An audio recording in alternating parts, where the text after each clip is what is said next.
এই দুনিয়ার জমিনে তুমি যাকে আদর্শ, যাকে মডেল বানাইছো, যেই ইহুদি খ্রিস্টানদের আদর্শ তোমার কাছে ভালো লাগে, আমার যুবক ভাই, আজকে তোমার চুলের তরিকা মদিনাওয়ালা নবীর চুলের তরিকাই হতে পারে না।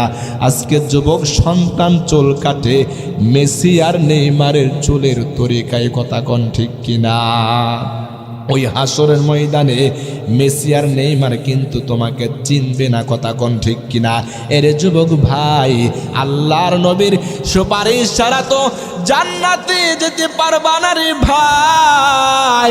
পয়গাম্বরের হাতে হাউজে কাউসারের পানি যদি পান করতে চাও, আল্লাহর নবীর হাতে সুপারিশ লাভ করে যদি জান্নাতে যাইতে চাও, আল্লাহর নবীর সুন্নতগুলো মেনে মনে দুনিয়াতে চলো।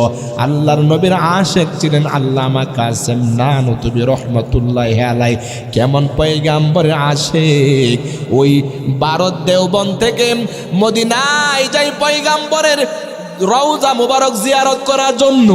মদিনা থেকে 7 মাইল দূরে থাকতে কাসেম নানুতুবি তার পা থেকে জুতাগুলো খুলে ফেলছে।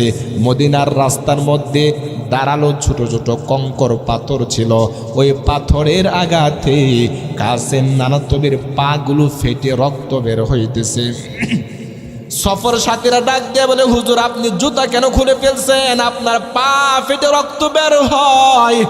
কাসেম নানুতুবি ডাক দিয়ে বলে, সাথীরাম তোমরা বুঝবা না, হতে পারে 1400 বছর আগে এই জমিনে আমার নবীর কদম মোবারক লেগেছে, যেই জমিনের মধ্যে আমার মাসুক পয়গাম্বরের পা মোবারক লেগেছে, ওই জমিনের মধ্যে আমি আমার নাপাক জুতা দিয়া কেমনে পারাবো?